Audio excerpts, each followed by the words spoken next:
Hello? There we go. I think it might be best if just everybody gives a few moments quickly to introduce themselves. As you know, I am director and producer. I'm Robin Hauser Reynolds, director and producer of the film. Next to me, we have Robert Livingston.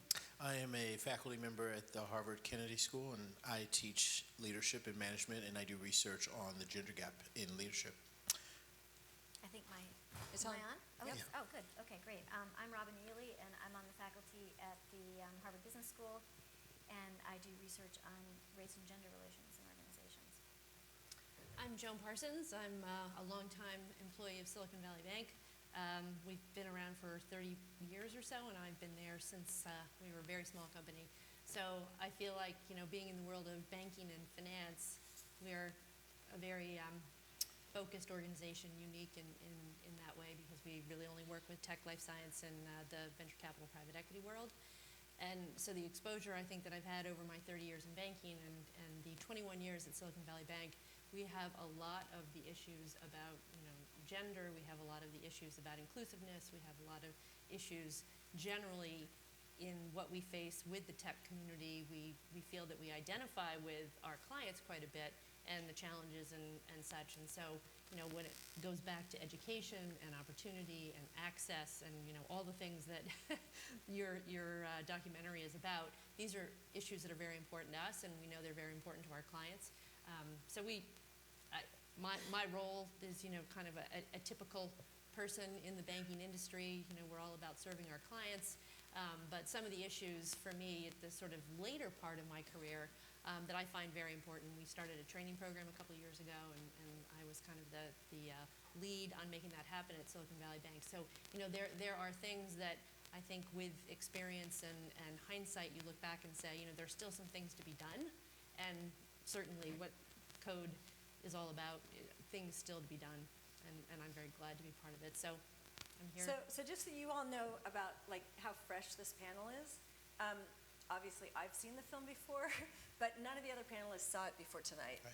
So they're all sort of just settling in with it. I took some notes. Yeah, but I would love to know, go ahead, Robin, I'd love to sort of know your opinion of some of the issues that are. Well, I mean, one of the things that really strikes me, first of all, I'm not that familiar with the tech world. I'm just becoming familiar with it as we started a gender initiative at Harvard Business School last spring, and so we've made some connections to some of our alums and some of the issues in Silicon Valley, so just new to it. And I tend to study, older industries, law, professional services. I'm really struck by how similar the issues are. I think even, I think the most disturbing, I think the most disturbing part of the film for me was the woman who was being stalked. And I'm sitting there trying to really understand the psychology of that. And I think, if you think about some of the older industries, I think that's what some women's experience on Wall Street has been. Mm-hmm. So Absolutely. even that extreme kind of example of being, really harassed, I mean, severely and threatened. I have heard about those stories on Wall Street. So I don't know what to think about that. I guess in some ways, one of the things I do hear in that industry is that it's a pipeline problem. And I was really pleased to hear, I think, a pretty sophisticated understanding of it not being just a pipeline problem. It's a culture problem. Mm-hmm. Yeah, it's a big cultural problem. It's much Huge. more of a culture problem that it's about stereotypes. And it's the same thing everywhere. And when I hear, people say, well, it's a pipeline problem. Well, yes, you have a pipeline problem. And so, for example, older industries, law, medicine, the professions have had women entering them for 20 years at a rate of about 50% at least. And we have not, those industries have not moved the needle on, proportions of women in senior positions. They've been stuck at, between 15 and 20% at the top for 20 years. It's not a pipeline problem. No, in fact, I would say it's as much of a retention problem. I'll tell you one of the most shocking things that I learned making the film is that there were more women, you saw the statistic in the film, but there were more women in computer science engineering in 1984 than there are now, and there were more in the year 2000 than there are now. So where law and medicine have actually reached 50%, forensics is a good example, right? Forensics has gone up, especially thanks to CSI, which is a whole different story about how Hollywood influences our kids. But I think that it is really interesting that tech is dropping at a disproportionate rate. And I think what was interesting in the film is that there were even more in 1950 than there are now. And so, one of the things that struck me about the film is not just that it's an issue of stereotypes, descriptive stereotypes we call them, what women can or cannot do, but that it's an issue of prescriptive stereotypes, whether women should or should not be there in a very hierarchy enforcing way. That even when there are women that have clearly shown that they're able to do it, there are these microaggressions in the organization saying you should really be serving the coffee or you should really be in human resources. And one of the things that I attribute to that is the status and the money, quite frankly, that's in the tech industry now that wasn't there maybe in 1970 or 1960. And so I think it's more threatening in a hierarchical sense that women are infiltrating this industry that has so much power in the economy. So that could be one possible explanation. And the fact that women in these environments are sexualized, whether it was the hula hoop example or this woman being told she's going to be raped or the porn that's being circulated, like it's very much this message that the only good that you can serve in this organization is by somehow catering to men's desires and not necessarily doing your job. So I thought that was interesting.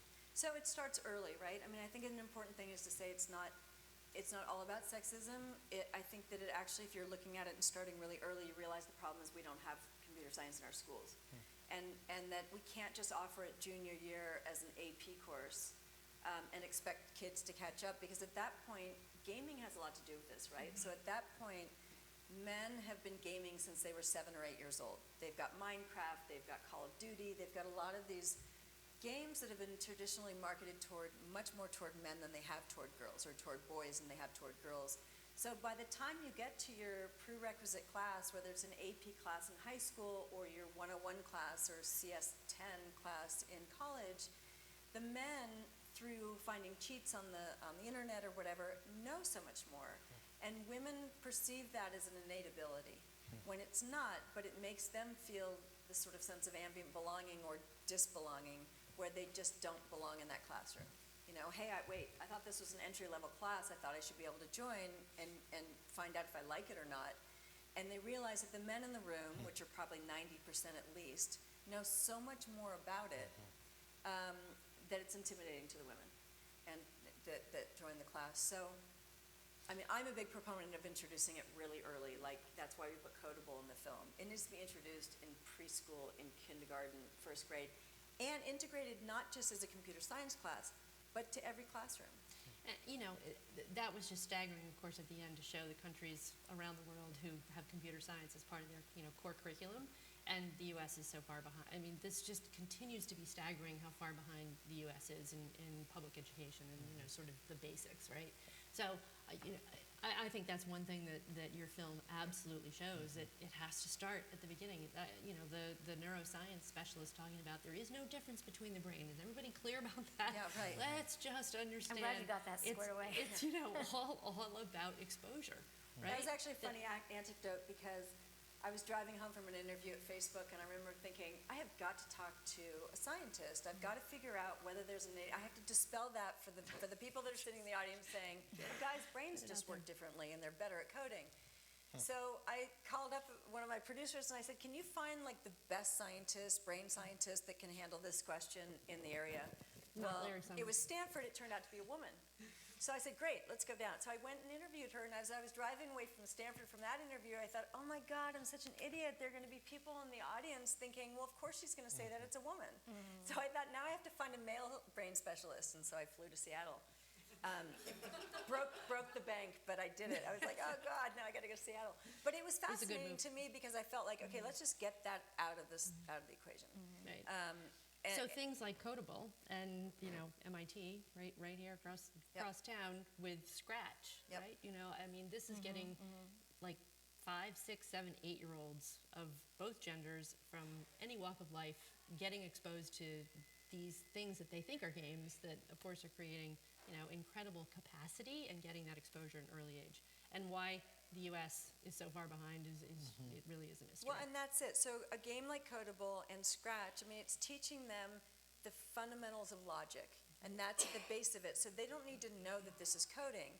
And I think that's what's important. If I've walked into private schools in San Francisco, right on the cusp of Silicon Valley, and I've had them say to me, well, what are we going to do, give up ancient European history? And of course I'm thinking, yeah, maybe.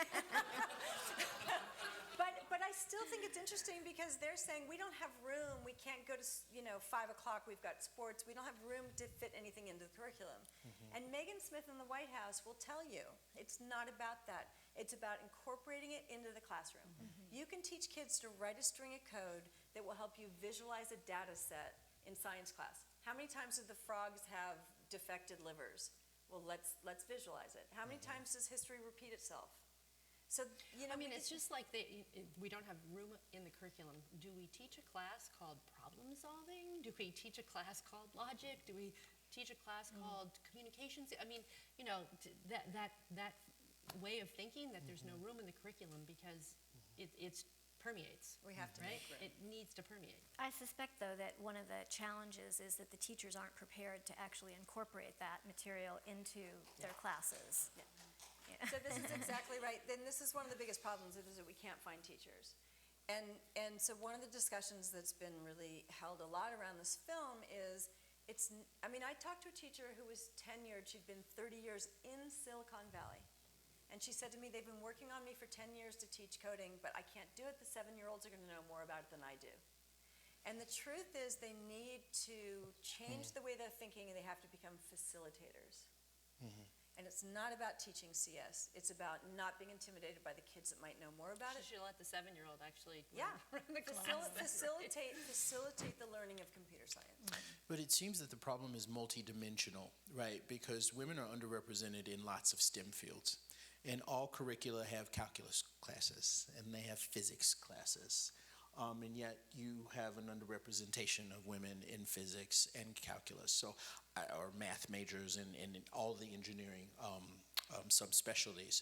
And so it seems to me that, I'm sure it would help the situation to start early and have more women, but I think that it would not completely resolve the situation because what you're seeing there, even from women who did jump all of the hurdles, they're defecting from the organizations. There's something inherent in the culture, not just the skill set, right? Because I think what you're talking about is women not acquiring the skill set and getting into situations where, they don't feel that they can compete. But even when women do acquire those skill sets against all odds, they're still dropping out of this industry. And so this bro culture, as it was so named, I think is something that's an easy fix.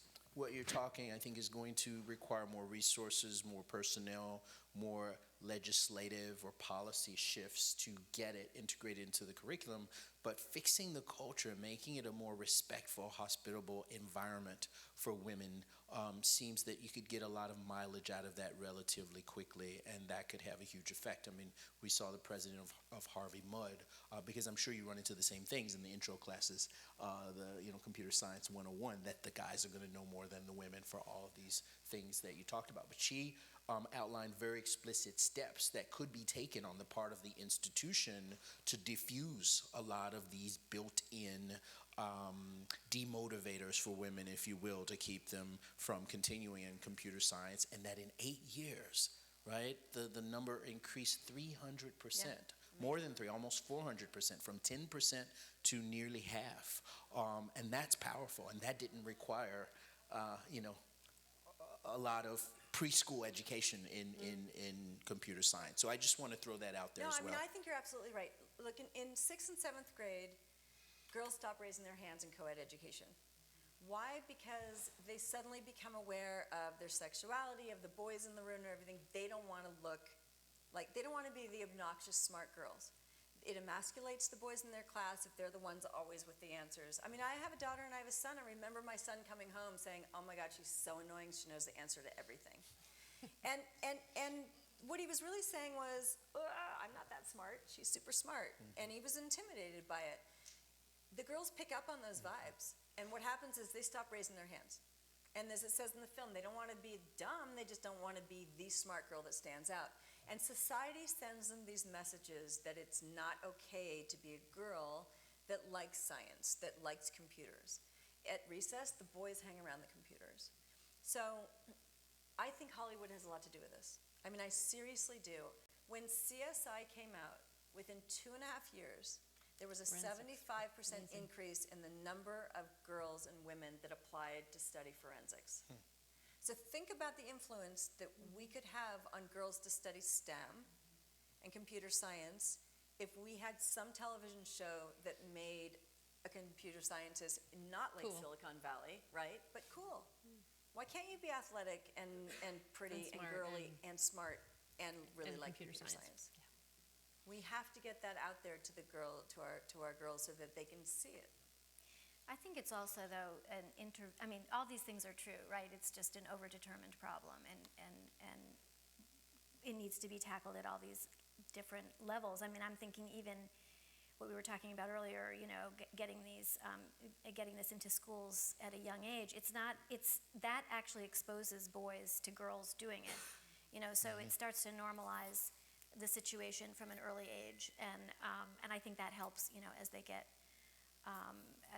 older.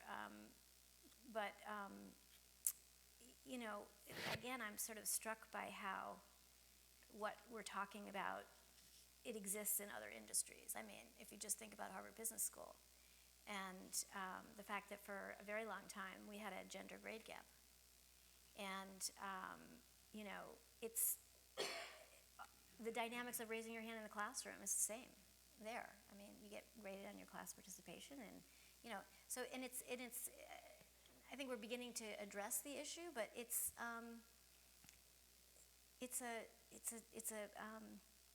a tough one, and you know, I think this culture of masculinity. There's something about an intervention with the men. I think that we also need to be thinking about. And I was thinking about precarious masculinity. Robert and I are in a sort of a group that's been meeting for the past year or so to talk about, the name of this group is sort of looking at work as a masculinity contest, and thinking about how the way that masculinity is constructed and how precarious it is, that, you know, men have to keep proving it. It's never enough. You're never actually man enough. That's the nature of the thing. And I think that might be some of what's underneath the hostility. Bro culture. As women are entering, you know, entering those environments, and it's threatening, and that's the reaction.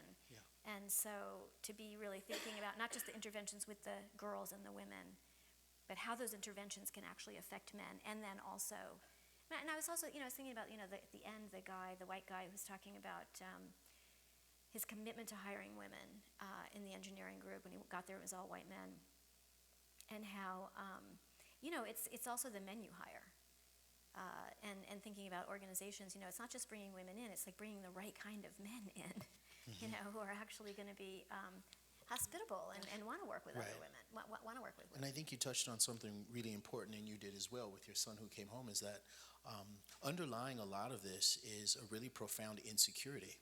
And that's the idea around this precarious masculinity.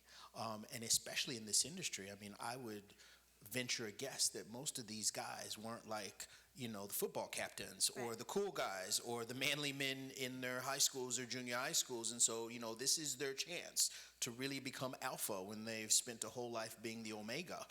And then along comes this woman, right, who knows more. So I think there's a lot of issues that are going on that could lead to this hyper-masculine, almost in a ridiculous sense, as an overcompensation in this particular industry where people are, you know, working almost exclusively with their minds and not their bodies, which is the traditional sort of domain of warrior. You know, or, you know, the construction, the sort of manly jobs. I was kind of thinking that, you know, your part two to this would be exploring the male side of the story. It'd be great. Right? You know, Yeah, sort and of taking the interrelationship between men and women. and getting to the bottom of what you're talking about, which is why is it intimidating for a female to, be sitting at the next screen doing what you're doing? Why, what is it about your turf that somehow is being at risk? Threatened, Right. yeah. I wanted to open it up to questions also. If anybody has questions at any time, just sort of raise your hand, we'll work you into the conversation. There's a There's a microphone microphone here here, if you want to get up, but if not, you can just yell. We'll repeat your question. Yeah. I think I'm loud enough, so I'll just turn a bit so people can hear me. This is the question I was really struck by, and then I've done, my name's Lauren Bacon. I've written a fair bit about gender in tech, and I'm really excited to be here. Thank you so much for the film. But I'm really interested in this question. Like Mark Headland at Etsy, who did so much, like he changed the numbers hugely at Etsy, and Etsy went from being all the women on the customer service side and all men on the engineering side to really shifting the numbers. And it wasn't just him. There were other people, on his team who were working to do that. And I feel like the interventions, I mean, obviously there are just massive numbers of interventions, and we could stay here all night talking about all the interventions at every level of people's careers that we could make. But I'm really interested in what are the white men who are the founders of these companies, and who are the CTOs of these companies, what can they be doing? Because I feel like often we're talking in an echo chamber of women and people of color around diversity in tech. And we all care about it, and we're all doing what we can within our limited sphere of influence, right?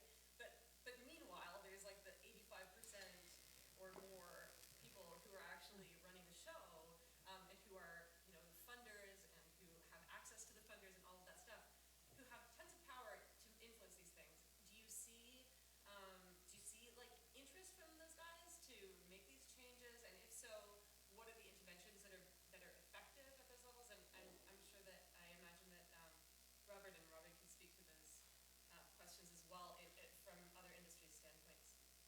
I got a couple of statistics actually for you. So we do a survey every year, and this past year, basically we go out to our clients and look at sort of getting the outlook on the industry, and often it's the early stage companies, the startups that are going to respond to the survey, because it is about entrepreneurial activity. And this past year's survey, the numbers came back.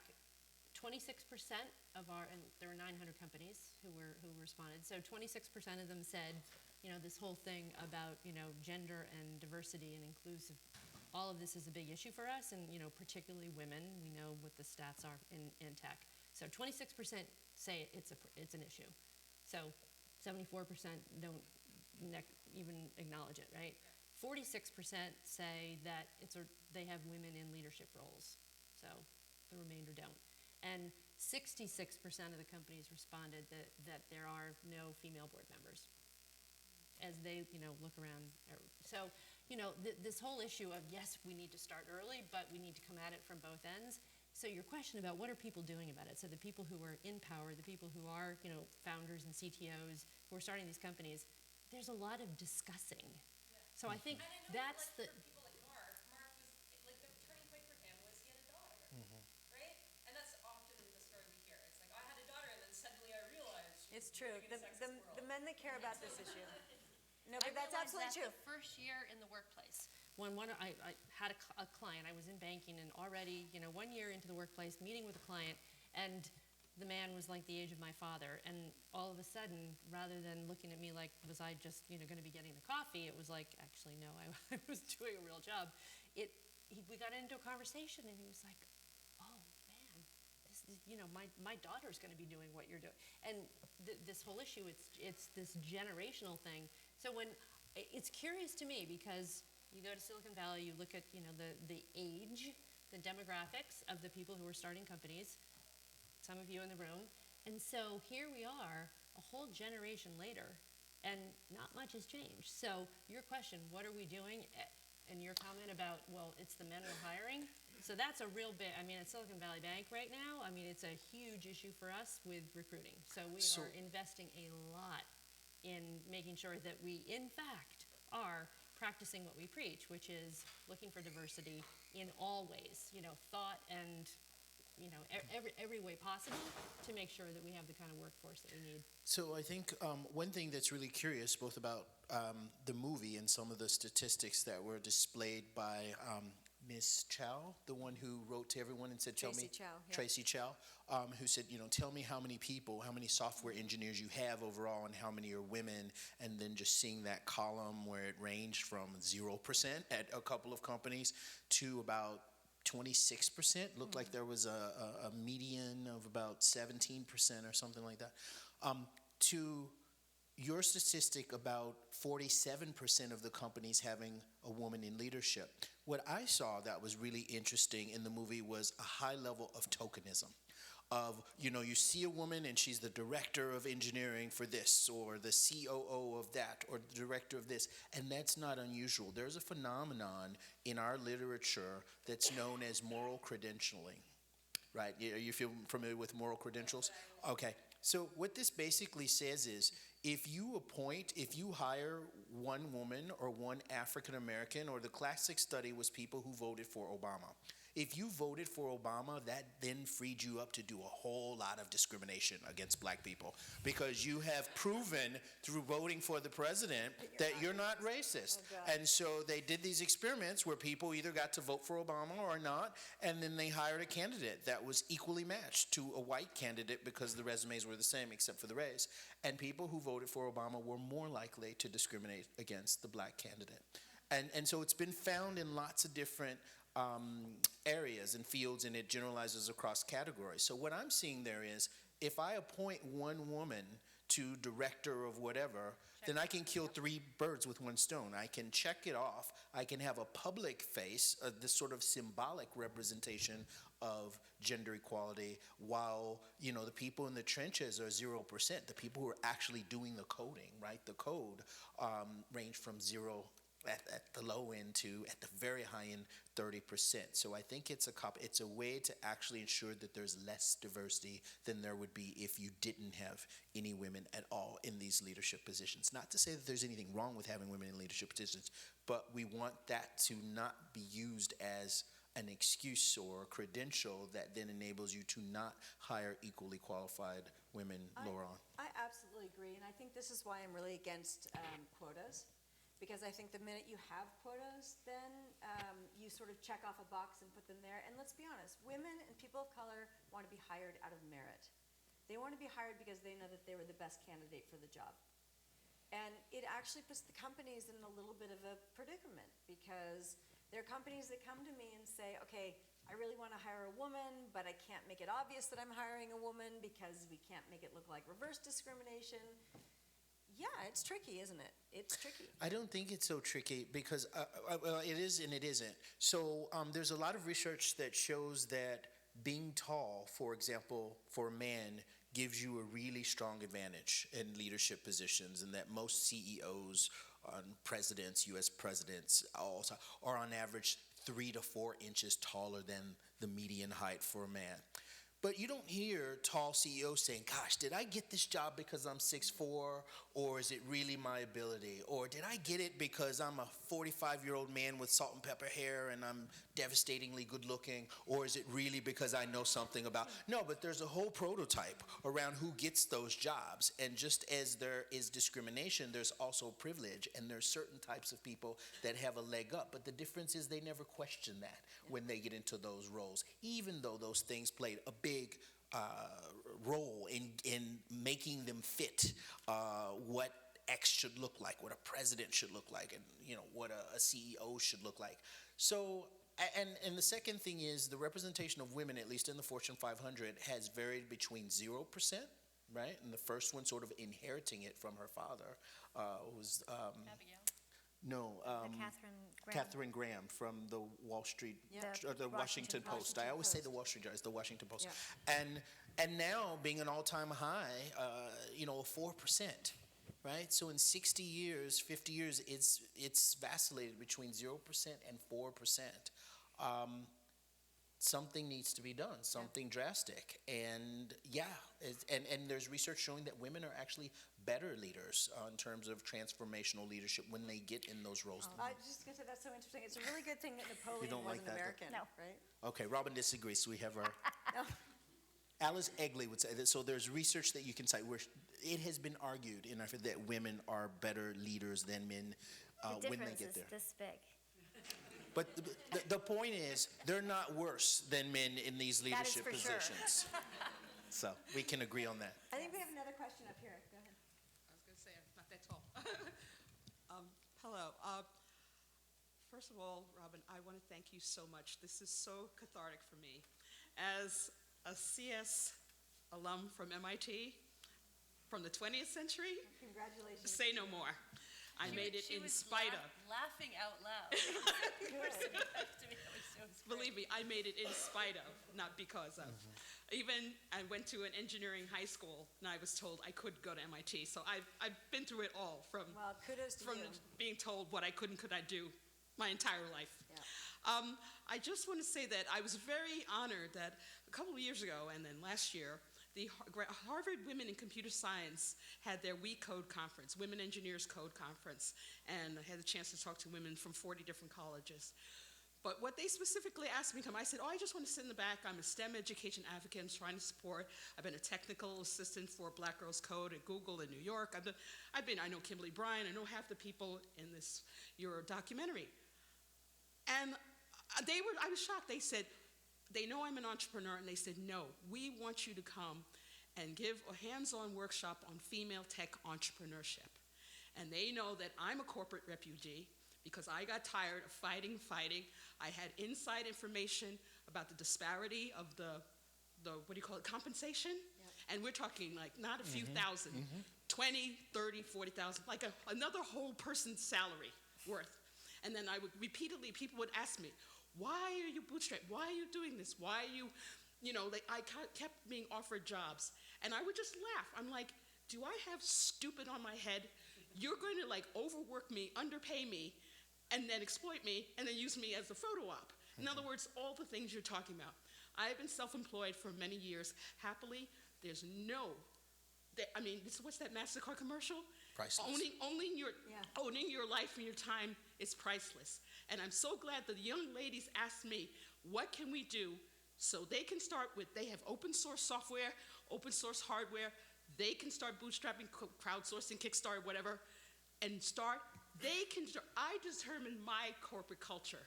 Because when I have a business, how I treat my employees, how I treat people is the way, this is horrible, what I just saw. If more women start their own businesses in this field, they can circumvent that foolishness, and they can start making the rules for themselves so they don't have to put up with this stuff. Yeah, absolutely. Thank you. You're very welcome. much. And kudos to you for what you've done. Yeah. So, I'm in your film. I'm the one that left. I'm from Silicon Valley, born and raised. I'm Jen.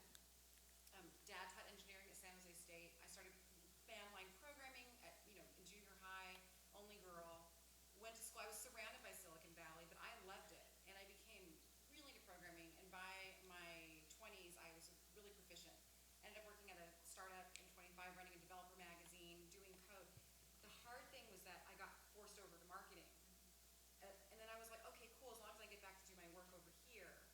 And so looking at this, I'm in my 40s now. There's a lot of us that kind of went away, and I'm hoping we all come back. Because ageism is a big issue as Yes. well. So the two things that I'm seeing with this documentary, for me, and I've left now to make films. So I have a film coming out at the Cambridge Science Festival. I'm a former programmer who's taken what I would consider structural data and put it into stories. And I agree with you that if we do not tell the stories, we don't exist. But the two things I'm seeing here, we need to debug the policy gap. Our policy leaders don't know how to talk about code or science or STEM. We talk about the need for it, but we don't actually, there's a gap of understanding. And then age. I think that the biggest thing we can do is, besides mentorship of younger people, it's also people new to technology or returning to technology. And I want to create a safe space for older women to feel like they can be both embraced and completely held. Because one thing is that Silicon Valley, and I've been out here for 11 months, I'm an escapee now, and seeing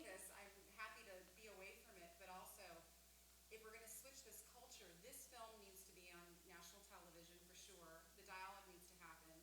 And all those numbers of women that jumped off, we need to invite them back. And we need to do that soon because all hands on deck. We're all needed. And so my big question was, how are you reaching out to policy leaders, electeds? And then what are your plans for bigger distribution for the film? Yeah, Jen, thank you so much for your comments. So, first of all, ageism affects men too. I've had a lot of men come up to me after screenings saying, that should be your next film, ageism, because they feel like it. I mean, a 40-something-year-old man in Silicon Valley is sort of like, yeah, dude, sorry, it's great, you're out of here. And, the 20-something-year-old comes in. So it's a big problem. Distribution. So you should all know that we have an educational version of the film. It's 51 minutes long. It's really meant for middle school and younger. It doesn't have the colorful language. It doesn't have Julianne Horvath and the whole C-word scene. It's not my favorite cut of the film, obviously. I love this one. But it's really appropriate for school kids. So if you want to screen it at your kid's school, codedocumentary.com, you can get on that way. I'm just about to sign with domestic distribution. Right now we have all done on licensing and on educational, and we have an international distributor. But we hope to have broadcast by the fall, and pretty soon you might get bombarded when you walk into Walmart and Amazon and your airplane and wherever else. So hopefully it'll be everywhere soon, or by the fall anyway. And every member of Congress, if So you we've- can get them to pay attention long enough, some of them, not all, sorry, Yeah. I'm not gonna make political comments, but why is there a gap of understanding that we run on code? And how do we get people in elected office to take maybe a literacy test? Yeah. Because they should know what it is. So it's interesting, I actually am going to go visit Megan Smith in the White House tomorrow. I have a meeting with her at 5 o'clock, and we have screened for the Department of State. We've screened on Capitol Hill. So we're getting out there as much as we can. I'm an independent filmmaker, so I do what I can to get it out there. And I think we've been pretty lucky with the reach that we have gotten. We are going to, as I told you, we're part of the American Showcase, so it'll get abroad. I was really surprised that we had the interest for the film abroad that we have, but what it made me realize is that even if it's for different reasons, like in India, there are 50% women studying computer science when they graduate, but they don't last in the workforce, and it's for cultural reasons there that are very different from ours, but similar issues. So anyway, thank you for your comments, and we are getting it out there as much as we can. Yeah. First, I want to thank you. It was amazing to have done the film. Thank you. I have written my first line of code before most of the people in our audience were born. I lived in Silicon Valley myself and lived here for quite a while. My first job in Silicon Valley, the company has split up the development and marketing and moved marketing in another building on Friday, and Monday I started my job, and I was told that now there is somebody in the building who has a choice to wear pants or not. Yeah. I never thought of it as harassment until today's discussion at the panel. After the first, I don't think they even saw my code. I think after the first few questions, I did not feel discriminated at all. And in a free-standing society, if the company does better by hiring women, then it would put the other companies out of business. That's what free competition of capitalism does. So if that's not the case, then perhaps, and it has been known in research and literature that women are much broader thinker and men are much deeper thinker. Yeah, often I cite the Harvard Business Review study called The Female Factor, which was published, Harvard Business Review, June 2011, that states that when, regardless of the individual IQs of a group of men on a team, if you add one woman to the team, the collective IQ rises. And the more women you add to the team, the higher the IQ gets. So there's actually scientific reasons why you should bring women onto a team. And the teams with women have higher ROIs, are more efficient, more effective, they're risk adverse. But so there's, I think men like to hear statistical data, and so that's a good one to sometimes just site, just saying. But it's interesting, I think it helps. But yeah, I appreciate what you've gone through, and I think it's also interesting what you were saying, the comments. There are a lot of women that enter tech, and within 2-3 months, they start dressing differently. They stop, they wear their hair in a ponytail, they wear baggier clothes, they stop painting their fingernails, they don't wear lipstick anymore. But it's also not, like, when I look at that, and I've done political women, and I don't see when men looking at it that it has anything to do with, stripping. Yeah. It's a choice, how you look at things. It's like when you were given an example of your son. I've been given that comment as a kid that she has to know everything. It's your attitude towards it. For example, I sent my daughter to programming classes when she was 7.5. She hated it so much that the next time she was willing to take a programming class was when she could not get into the programming grad school that she needed to. She managed to go through an entire college and high school without doing any programming. I think you're right, and I think that's why there are women that make it through being in a male-dominated world better than others, because certain women are able to let it roll off their back and others aren't. But the point of all this, I think, is that for both women and people of color, that they deserve access. And that not that everybody has to become a programmer or has to become a female stockbroker, but if you want to, you should have access to it. Perhaps teaching girls how to let it roll off your back. Yeah, I think we're moving into the conversational part of the evening, which is great. Let's just point out for the record, her daughter turned out fabulously. We know this for a fact. Maybe just looking at the clock and the night that it is and the weather outside and the fact that we have a lovely little reception for everyone upstairs, maybe just a quick final word from each of you to the extent that you want to share one, and then we can all adjourn upstairs and continue this conversation. Robin? I guess I would just say, I was really struck by the Harvey Mudd example, and really where there's a will, there's a way. And a little bit in answer to your question earlier, what's going to move the needle?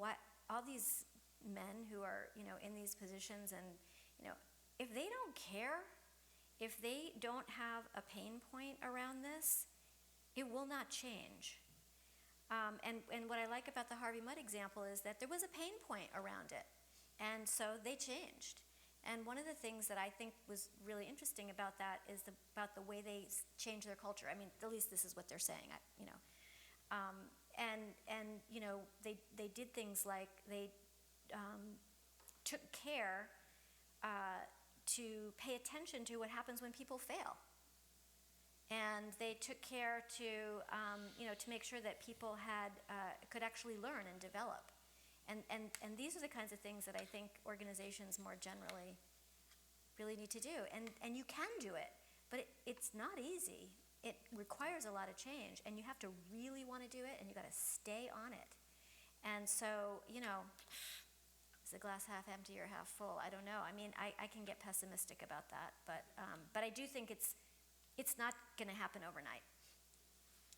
About pain points, so, something that really resonated at our company is we think we have a great culture, right? We think we've been very inclusive. We know we have a diversity issue in the senior ranks of our company, and we do an employee engagement survey every year. And I think that as a senior leader at Silicon Valley Bank, and Chris could join me in this, we continue to be chagrined about the feedback we get from employees about how obvious it is that what happens to diversity, the more, when you look at senior roles at our company. And we start off so well, in the earlier days of people's careers, we're 50-50, pretty much 50-50 male and female, and we're working at other areas of diversity. But when we hear it from our employees that we have a long way to go, it's a pain point. So I think you have to really want to do something about it, but pain is necessary. I would agree with you. Robert? Yeah, and I just want to say, I think this was a wonderful documentary. But when you do Code 2, what I would like to see is an expanded conversation to race and to intersectionality, looking at women of color. And there was a bit of that there, but I think these same challenges, and whether it's around intelligence or around fitting the culture or perceptions, that I think people of color, particularly African Americans and Latinos, face a lot of those same challenges, and they're very sparse in Silicon Valley. And even Asian and Asian American males don't make it to leadership positions. They're relegated to just the programmer roles. And so I think there's a lot of systematic bias in this industry that deserves to be unpacked and exposed and done something about. Yep, very fair point. And we did have a lot of discussion about that. I actually speak more about that. I think African American men and Latino men have the same challenges that women do. When it comes to making a film, I really believe in picking your subject and drilling deep without casting too wide of a net. So we did touch on the importance of people of color, but it's a very fair point, and I agree with you. I just want to say thanks to all of you for coming. Really appreciate your being here. Thanks again to the organizers at Harvard and to Silicon Valley Bank for sponsoring. And let's take the discussion upstairs.